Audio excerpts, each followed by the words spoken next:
हमजा भट्ट साहब ने तकरीबन 5 साल सैटेलाइट चैनल पे काम किया है, जिसमें पीटीवी भी है, जीटीवी भी है और बहुत से चैनल हैं। आंखों में आंसू थे, जिस्म कांप रहा था और रोने लग गया मैं कि मेरे साथ क्या हो गया।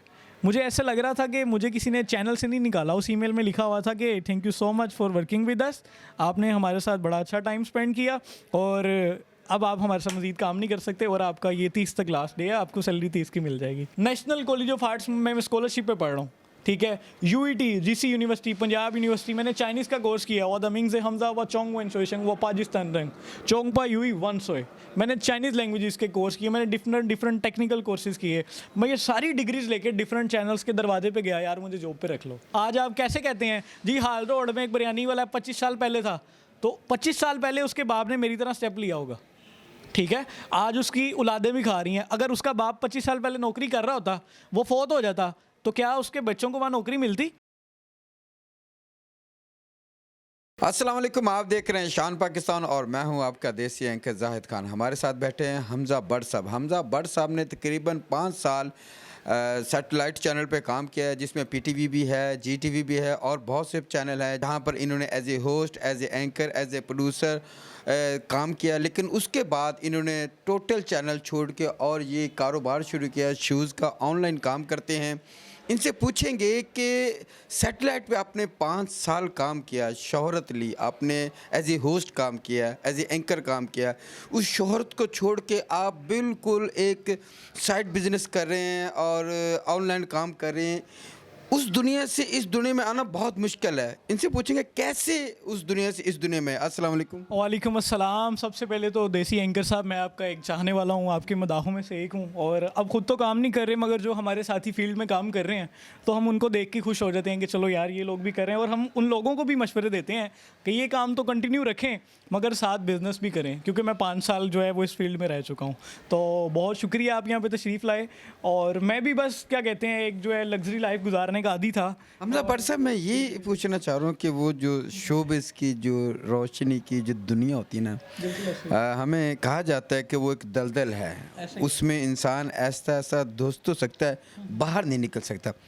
किस तरह बाहर निकल आए उस लाइफ से? मैं सर 5 साल से, मैं इन शॉर्ट बात को हम लंबी नहीं खींचते ज़्यादा, क्योंकि आजकल लोग छोटी बात सुनते हैं। तो मैं 5 साल से एक चैनल में एज अ होस्ट काम कर रहा था। मैं चैनल का नाम नहीं लूँगा, क्योंकि मैं ये भी समझता हूँ कि मैं आज कुछ हूँ तो मैं उन चैनल्स की वजह से हूँ, ठीक है। मैंने उनके चैनल पर काम किया, उनके चैनल के वजह से मुझे देखने वाले नाजरीन मिले, मुझे लोगों का, बहनों का, भाइयों का, बेटियों का जो रिश्ता मेरे साथ बना, प्यार मोहब्बत मिला, उनकी सपोर्ट मिली, वो उस चैनल की बदौलत थी। तो मैं आज उठ के कह दूँ जी मैंने साथ जुल्म ज़्यादती हो गई, चैनल ऐसे वैसे नहीं। उनकी पॉलिसीज़ गलत हो सकती हैं, उनके रूल्स गलत हो सकते हैं, जो शायद उसकी लिस्ट में मेरा नाम भी आ गया, मगर चैनल नहीं गलत हो सकते। मैंने चैनल से अल्हम्दुलिल्लाह पैसे कमाए, मैंने उससे बाइक ली, मैंने अल्हम्दुलिल्लाह उससे काफ़ी चीज़ें ली, जो मेरे शौक़ थे मैंने पूरे किए। तो वो चैनल की बदौलत था। और मुझे सबसे बढ़कर जो पैसों के अलावा चाहने वाले मिले, वो चैनल्स की बदौलत था। तो आखिर कैसा हुआ, 27 जुलाई को क्या कहते हैं 27 जुलाई को मुझे एक ईमेल आई मेरे हेड ऑफिस कराची से, डायरेक्टर साहब की, जो उनके नीचे हेड होते हैं प्रोग्रामिंग। उन्होंने बोला आपको हमने एक मेल की है, आप पढ़ लें। मैंने कहा शायद कोई शेड्यूल भेजा हो कि जाके शूट करना है। शेड्यूल खोला मैंने, ईमेल खोली तो बिलीव करें कि आंखों में आंसू थे, जिस्म कांप रहा था और रोने लग गया मैं कि मेरे साथ क्या हो गया। मुझे ऐसे लग रहा था कि मुझे किसी ने चैनल से नहीं निकाला। उस ईमेल में लिखा हुआ था कि thank you so much for working with us, आपने हमारे साथ बड़ा अच्छा टाइम स्पेंड किया और अब आप हमारे साथ मज़ीद काम नहीं कर सकते और आपका ये 30 तक लास्ट डे है, आपको सैलरी 30 की मिल जाएगी। तो वो मेरे लिए वो टाइम था कि जिस तरह आपको कोई अपने घर से निकाल रहा है। एक वो इदारा जहाँ पे मैंने अपने हाथ से पेंट किए हैं। आप कोई घर लेते हैं किराए पे या कोई रहने जाते हैं, आप पेंट करते हैं, वहाँ पे घड़ी लगाते हैं दीवार पे, वहाँ पे टेबल लगाते हैं, वहाँ पे कंप्यूटर को सेटिंग करते हैं जाके, वहाँ पे अपने ब्यूरो चीफ के साथ तारें लगाते हैं, गाड़ी के पहिए धोते हैं कि यार अभी स्ट्रगल है, चैनल चलेगा तो हमारी मौजें होंगी, लोग पहचानेंगे यार ये चैनल के बंदे हैं। तो वो जो स्ट्रगलिंग पीरियड में जो चैनल के बंदे होते हैं ना, मेरा ख्याल है चैनल को उनके साथ नहीं करना चाहिए किसी नए बंदे की वजह से। तो शायद मैं ये समझता हूँ कि मेरे से बेहतर किसी के लिए वो जगह थी शायद कि मैं शायद बेहतर परफॉर्म नहीं कर रहा था उस पिच के ऊपर, शायद वो जो स्पेस थी वो किसी और के लिए ज़्यादा बेहतर थी, शायद उससे ज़्यादा नाजरीन का फ़ायदा हो जो मेरी जगह पे प्रोग्राम कर रहे हैं। अल्हम्दुलिल्लाह अभी भी चल रहा है, तो मेरा ख्याल है वो मेरे से बेहतर सीनियर लोग कर रहे हैं। मैंने आपको देखा कि आपने जॉब नहीं की, आपने जुनून की हद तक काम किया। आपने चैनल पर रह के बहुत से शहर घूमे। क्या जिस शहर में आप जाते थे चैनल आपको सपोर्ट करता था या आप अपने खर्चे पे जाते थे? सम टाइम चैनल भी बेच देते थे, मगर सम टाइम ऐसा होता था कि मेरी सोशल मीडिया पे अल्हम्दुलिल्लाह थोड़ी पीआर थी, तो लोग मुझे खुद नॉर्थ साइड में या ट्रैवल एजेंसीज़ वगैरह मुझे खुद स्पॉन्सर्स करते थे और मुझे अपने साथ टूर्स पे लेके जाते थे कि हमारी कवरेज की जाए, उसको टीवी पे चलाया जाए, हमारी प्रमोशन हो जाए। तो इस वे में मैं जाके पूरे पाकिस्तान को जो है वो डिस्कवर करता था और पूरे जो हमारे नाजरीन होते थे उनको दिखाता था। खैर मुझे फिर जब आपका ब्रेकअप हुआ, हम तो यही कहेंगे Breakup चैनल हो के गया। साथ आपका ब्रेकअप हुआ, Breakup क्योंकि हो जितना आपको दुख हुआ, जितना आप बता रहे हैं ना, ये ब्रेकअप के बाद ही ऐसा होता है। अक्सर लोग ब्रेकअप के बाद कोई ड्रग्स इस्तेमाल करते हैं या कुछ दुखी गाने सुनते हैं या परेशान होते हैं। आपने क्या किया? अल्हम्दुलिल्लाह अल्हम्दुलिल्लाह मैं अभी तक जो सादा सिगरेट होता है उसको भी नहीं हाथ लगाता, अल्हम्दुलिल्लाह। और मैं अल्लाह का लाख लाख शुक्र अदा करता हूँ कि अभी मैं इन चीज़ों से बचा हूँ। और जो लोग कर रहे हैं उनको भी सोचना चाहिए कि ये चीज़ों नशों से दूर रहें, ऐसी चीज़ों से दूर रहें। हाँ, वक्ती तौर पे मैंने सोचा, ऐसे भी ख्याल आता है कि रावी से छलांग लगा दूँ, मेट्रो पे बैठूँ छलांग लगा दूँ। होता है जब इंसान डिप्रेस हो, फ्री हो, उसको किक आउट कर दिया जाए तो इंसान अपनी ज़िंदगी से उकता जाता है। मैं ये सारी डिग्रीज देख रहे हैं पूरे पाकिस्तान की हर यूनिवर्सिटी की, बड़ी बड़ी नेशनल कॉलेज ऑफ आर्ट्स में मैं स्कॉलरशिप पे पढ़ रहा हूँ, ठीक है। UET, GC university, Punjab university, मैंने चाइनीज़ का कोर्स किया हुआ, द मिंग हमजा व चोंग वन सोशंग वो पाकिस्तान रंग चोंगपा यूई वन सोए। मैंने चाइनीज़ लैंग्वेजेस के कोर्स किए, मैंने डिफरेंट टेक्निकल कोर्सेज किए। मैं ये सारी डिग्रीज लेके डिफरेंट चैनल्स के दरवाजे पे गया, यार मुझे जॉब पे रख लो। मैंने 250 एपिसोड किए हैं। मैंने वन मैन आर्मी था, मेरे साथ टीम में कोई नहीं था मेरे प्रोग्राम की, 5-5 10-10 लोग हों तो टीवी पे शो चलता है। मैं अपना सोलो प्रोग्राम चला रहा था, मैं एडिटिंग वाले के साथ भी बैठता था, मैं अपना कंटेंट भी एडोब प्रीमियर में चला लेता हूँ, ठीक है। मैं एडोब ऑडियो एडिशन से ऑडियो ठीक कर लेता हूँ, मैं ऑडियो जितना मर्जी ख़राब हो उसके बैलेंस सेट कर लेता हूँ, मैं बैकग्राउंड नॉइसेज सारी ख़त्म कर लेता हूँ, मैं कलर करेक्शन कर लेता हूँ सारे प्रोग्राम की जो सैटेलाइट टीवी पर चलता है, ठीक है। मैं सारा कंटेंट काट लेता हूँ, मुझे पता चल जाता है ये कौन सा कंटेंट टीवी पर चलना है, कौन सा पैमरा ने बैन किया हुआ है। वो मैं सारी साइकी समझ गया हुआ था, मैं सब कुछ खुद करता था। मैं सुबह शो रिकॉर्ड करने जाता था, आके एडिटिंग करता था, अगले दिन उसको एक्सपोर्ट करता था, उसको कराची भेजता था, वहाँ से वो ऑन एयर होता था। आखिर क्या वजह थी आपको उन्होंने कहा जी कि थैंक यू सो मच? मुझे नहीं समझ आई क्या वजह है। आपने दोबारा क्लेम नहीं किया उनके खिलाफ? मैंने नहीं पूछा, मैंने जो एक दफ़ा आपको अपने घर से ही निकाल दे, जब वो कहें कि अब निकल जाओ यहाँ से, तो वहाँ पे उनका दरवाज़ा दोबारा तो नहीं खटकाना चाहिए जाके। मैंने वहाँ से अपना बोरिया बिस्तरा उठाया, इवन कभी भी मेरा डाटा वहाँ पड़ा हुआ है, मेरा दिल ही नहीं करता उस जगह से भी गुजरने को। अच्छा, आपने इतनी डिग्रियां ली, इतनी आपने चाइनीज़ सीखी और बहुत कुछ की, उसके बाद आप ये शूज़ का ऑनलाइन काम करें, आपने कोई और ट्राई क्यों नहीं की? मेरे पास पैसे नहीं थे, बजट नहीं था। ऑनलाइन मैं शूज़ का काम पिछले 2-3 महीने से, जॉब जब छूटी उसके बाद मुझे किसी ने मशवरा दिया ये तुम करो, चल जाएगा, तुम्हारी ऑनलाइन तुम हैंडल कर लोगे लोगों को। और दूसरा, जब आपकी नीयत अच्छी हो, आपके इरादे पुख्ता हों, तो जो अल्लाह ताला की जो अल्लाह ताला की तरफ से भी आपको जो है वो सपोर्ट मिलना शुरू हो जाती है। तो मुझे समझ लें कि वो बस ऐसी कोई रब की तरफ से ही कोई मेरे जहन में आइडिया आया। मैं 6 महीने, मैं ये अब तक मुझे महीना हुआ ये मैंने ऑफिस बनाया, तो मैं 5-6 महीने फ्री घूमता रहा हूँ, ठोकरें खाता रहा हूँ, मैं सोता भी रहा हूँ टेंशन में, मुझे 3-3 बजे तक नींद नहीं आती थी जॉब की वजह से। मैं यही सोचता था सुबह किस जगह इंटरव्यू देने जाना है, एक जगह से मुझे कॉल नहीं आई, बहुत परेशान था, रोता रहा हूँ, परेशान। किसी घर वाले को भी नहीं पता, मेरे किसी जो करीबी 1-2 दोस्त हैं उनको पता है, मगर क्या बताना अपने गम किसी को कि यार मैं परेशान हूँ। आजकल हर कोई अपने हालात की वजह से परेशान है, तो मैंने किसी को डिस्कस वगैरह भी नहीं किया, कोई ज़्यादा शेयरिंग नहीं की। खैर, अगर आज जो चैनल्स ने आपको थैंक यू सो मच कहा या जिन चैनल्स में काम किया, आज आपको दोबारा ऑफ़र करें या शायद उन्हें अपनी गलती का एहसास हो, यार हमने इतना अच्छा इंसान गवा दिया है किसी वजह से, तो क्या आप बैकअप करेंगे? मैं डेफिनेटली करूँगा, क्योंकि मैंने इसमें जो है वो अपनी एजुकेशन सारी हासिल की हुई है और मुझे एक्सपीरियंस भी है, और खुशी होती है कि मैं भी किसी की आवाज़ बनूँ। असल में सहाफ़त का मकसद किसी की आवाज़ बनना होता है, ठीक है। किसी के साथ नाइंसाफ़ी हो रही हो, किसी की कोई प्रमोशन करनी हो, कोई गरीब हमारा भाई हो, उसके लिए कोई इलाज मालिज के लिए कोई उसकी प्रमोशन करनी हो, ये सारा सहाफ़त में आ जाता है। तो ये एक अगर नेकी की नीयत से की जाए तो ये एक सवाब का काम भी है। तो ये मैं कर रहा था, जो काफ़ी लोग मेरे सर्किट में थे जो मुझसे ताउन करते थे कि यार ये मसला हो गया, ये मसला हो गया, और वो हल भी होते थे और मैं हल करवा के आता था। सम जगहों पर हम कूड़ा भी खुद उठा रहे हैं, हम वासा को बुला के शिकायतें भी कर रहे हैं, हैं, तो उसको हम हल करवाते थे। तो वो तो ऑब्वियसली अगर मुझे कोई प्लेटफॉर्म नहीं मिलता तो अल्हम्दुलिल्लाह मेरे चाहने वाले मेरे सोशल मीडिया पेज पे मूव हो गए हैं। मेरा फेसबुक पे पेज है हमजा भट्ट के नाम से, तो वहाँ पे वो मूव हो गए हैं। तो वो मेरा ख्याल है मुझे वो टीवी से ज़्यादा वहाँ पे सपोर्ट कर रहे हैं। तो अगर इन केस मुझे कोई अपॉर्चुनिटी नहीं मिलती तो मैं काम तो अपना कंटिन्यू रखूँगा उस पर, सोशल मीडिया पे इंटरव्यूज़, अगर किसी को कोई मसला मसाइल होगा हम उसके लिए आवाज़ उठाएंगे और आप जैसे सहाफ़ी भाइयों को भी थोड़ा परेशान करेंगे कि हमारा साथ दें। और जो बिज़नेस है अब ये सोच लिया है कि जीना मरना इसके साथ ही है, इसको नहीं छोड़ना। ये बिजनेस अब अपनी ज़िंदगी का हिस्सा है। ओढ़ना बिछोना मेरा बिजनेस है, मैं जिस मर्जी चैनल में चले जाऊँ पार्ट टाइम मैंने इसको कंटिन्यू रखना है, क्योंकि अब मुझे नहीं इतबार के मुझे कोई भी किक आउट कभी भी कर दे, यहाँ से मुझे कोई किक आउट नहीं ये करेगा। आपका अपना बिजनेस ये है, मेरा अपना कारोबार, आप मालिक हैं इस वक्त। मेरा मालिक है। अच्छा, ये जो आप कारोबार करते हैं ये आपके जहन में कैसे आया? किसी दोस्त ने मशवरा दिया है या जहन में आया? कैसे शुरू किया? एक दफ़ा मैं किसी गांव में गया हुआ था, तो वहाँ पे जो लोग हैं उन्होंने छोटी छोटी अपनी शॉप्स बनाई हुई थी, वहाँ पे ये सेल कर रहे थे। तो मैंने उनसे पूछा अब ये सामान वगैरह कहाँ से लाते हैं? उन्होंने बताया हम कराची जाते हैं, हम मुल्तान जाते हैं, हम बड़े बड़े शहरों में जाते हैं, 2-2 दिन ज़ाया होते हैं, पैसे भी लगते हैं, रेंट भी लगता है। तो मैंने क्या किया, मैंने लाहौर के बड़े बड़े होल सेलर से रब्ता किया कि मुझे अब मार्केट से भी सस्ता माल दो 10 रुपये। उन्होंने कहा ठीक है। मैंने कहा कि अब मैं मुल्तान, कराची, हैदराबाद, सखर, नौशहरा, टोपी, अकोड़ा खटक, ऐसे ऐसे शहर मैंने नाम भी नहीं सुने हुए, चीचा वतनी, दीपालपुर, हासिलपुर, कोट मक्खन, राधा किशन, चोट कुठा, पता नहीं इस तरह के नाम है, मुझे नाम ही नहीं पता होते कि कौन कौन से शहरों के नाम और हैं। जब आपने कारोबार शुरू किया तो आपके पास कितने पैसे थे? मेरे पास कोई 10-15 हज़ार रुपया था। 10 से 15 हज़ार में आपने ये कारोबार शुरू किया? मैंने 10-15 हज़ार रुपये का सामान लाया, ये एकदम सारा, अभी इस टाइम मेरे पास कोई 1.5-2 लाख का सामान पड़ा हुआ है, ठीक है, अल्हम्दुलिल्लाह से, अल्लाह बुरी नज़र से बचाए।